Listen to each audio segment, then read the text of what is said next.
We are back on Taking Care of Business on Koerner Radio, News Talk, 1180, 1230 KGEO, 1410 KERI, and in Albuquerque, New Mexico on 1000 KKIM. Our guest by phone, Professor Walid Phares, author of a great, very timely book, The Coming Revolution. He's our expert on Middle East affairs.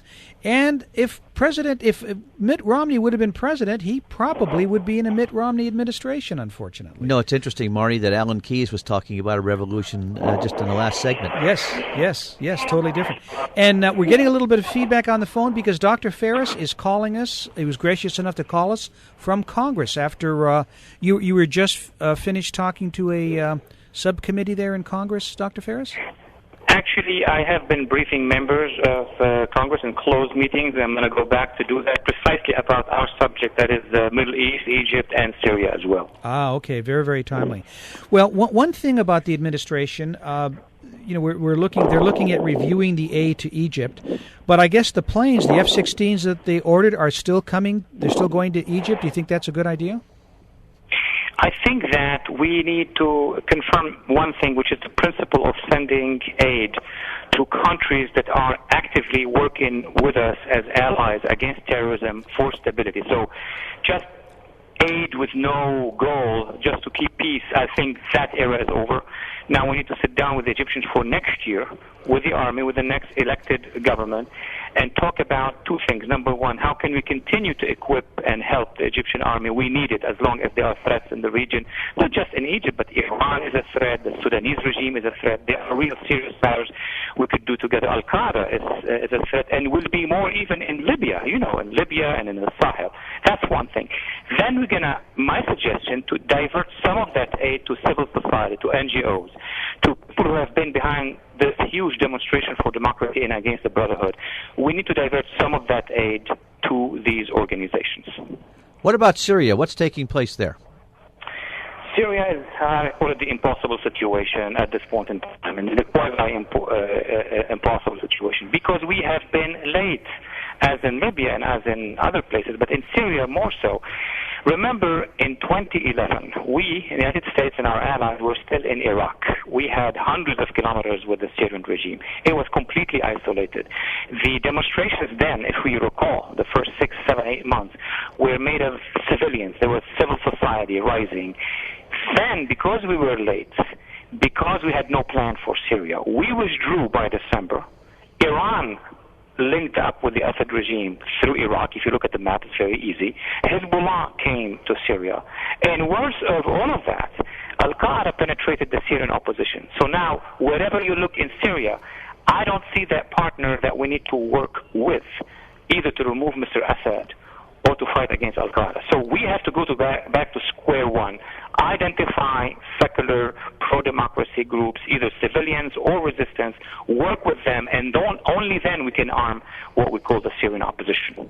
So who's responsible for our relationships with these foreign countries, especially in that area of the globe? Well, we have several levels. We have at the State Department the officers dealing with the Near East. They have their own counterparts in the intelligence community, CIA and others. And, of course, the most important would be at the White House, the National Security Council desk that deals with Syria and the Middle East in general terms. The teams basically are the ones who provide the assessment to the decision makers, including the president. Congress has committees that are very important, especially in the Senate and the House, dealing specifically with these regions, because they can influence, they can suggest, and they can actually act on funding and financing the actors in those areas. So it's pretty much vast, the decision makers regarding Syria. Yeah. Dr. Phares, one other issue here we may have with Egypt is I understand they're one of the largest importers of wheat in the world, and there's reports that the people could be starving by the end of the year unless they get some kind of aid as far as food's concerned. Is that a major concern in Egypt right now? Actually, it was over the past few months. I was following this very closely with Egyptian leaders, secular leaders, and others. August would be a terrible month for Egypt had they not done that revolution that opened the path now for a better international rescue operation. Had the Brotherhood remained in power, it would have been a disaster because they have messed up the economy so badly that most of the Egyptian capital had fled the country. Our foreign aid was ending up in the pockets of the Brotherhood at the end of the day. Now, of course, it's a very short call. It's going to be very tough to try to salvage the situation. But the good news is that on the one hand, the Brotherhood regime is out. Economists now are managing some of the bureaucracies in Egypt. It's not the end of the problems, but some cash is coming from other sources. Finally, Saudi Arabia is guaranteeing $1 or $2 billion in the Egyptian bank, sending another billion in cash. The UAE and other Kuwait are all sending some cash to the Egyptians. So I think that this sort of immediate influx in cash is going to help a little bit, but we need to see Egypt really reforming the entire system from what they were before to a much more advanced economy and democracy. Our guest by phone, Dr. Walid Phares, author of a very, very timely book I highly recommend, The Coming Revolution. So do we support Egypt, Dr. Phares? Is that something that we need to do? I know they're looking at that now. That's probably one of the things that you're discussing right now in Congress. Look, we've got to be careful, but at the same time clairvoyant, meaning clear in our strategy. We should not be in the position as we were before, neither leading from behind nor being late. So we will win with Egypt this partnership if we have a plan, if we have a strategy. The administration needs to have one, Congress needs to have one, both of them, one of them and one have the power, needs to come together and have a unified plan with regard to Egypt. Also, we need to be clear that we will work only with Egyptians who have a vision of democracy. The army can do, to a certain limit. They can ensure security. But we need to make sure that the next government in Egypt, will be made of people who want a secular democratic regime, plus you can respect all religions, including Islam and Christianity, as much as one wants. Second, we need to make sure that there will be a significant right given to women and to the Christian community of Egypt. If all of that is secured, then I think I'm confident that we can move forward. But I am warning, we're going to see a lot of terrorism in Egypt. We're going to see violence by the jihadists. Those who lost power are not going to let go that easily. So positive on the one hand, on the offensive, but be always careful that Egypt is a battlefield where they're going to be fighting that terrorism. And between us, not between us, this is the public reality. If they fight it, it's much better to do it with them against the jihadists than have the jihadists come to the United States and hit us at home. No question about that. I have two questions for you on a different subject. It appears that Iraq is allowing Iran to fly over their airspace, number one. And number two, what is Israel going to do about the nuke situation in Iran? Well, we have warned about if we leave Iraq without having an ally in charge. Remember, we've invested in life, in money, in time, in political credibility. We had a couple of surges in Iraq. The problem, the way we left Iraq is the issue, not the way we entered Iraq. The way we left Iraq, we left it into the hands of the Maliki government, which was penetrated already by the Iranian regime. So now we have only a few allies. We have the Kurds in the north. We have some, democratic groups in the opposition. But Iraq is in the hands of, pro-Iranian regime. And then the opposition, again, is penetrated by Salafi jihadists. So Iran will have a say over Iraq. That's why they're using its airspace. They're using even its highways to get to Syria.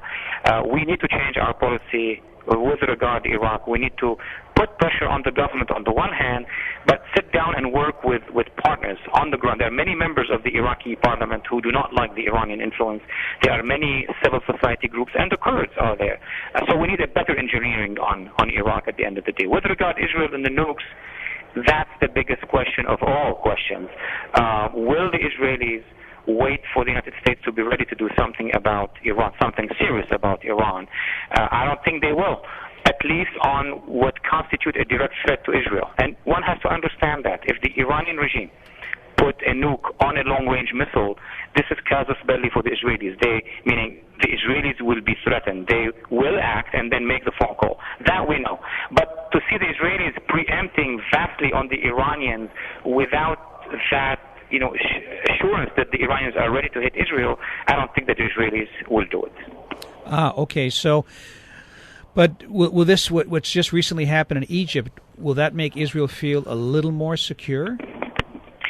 absolutely. Look, the Egyptian army is trained by the West. Of course, there are some Islamist elements, but the army, the structure, they have been for the last 30 years preparing to fight Al-Qaeda, the jihadists, and they dislike the Iranian regime.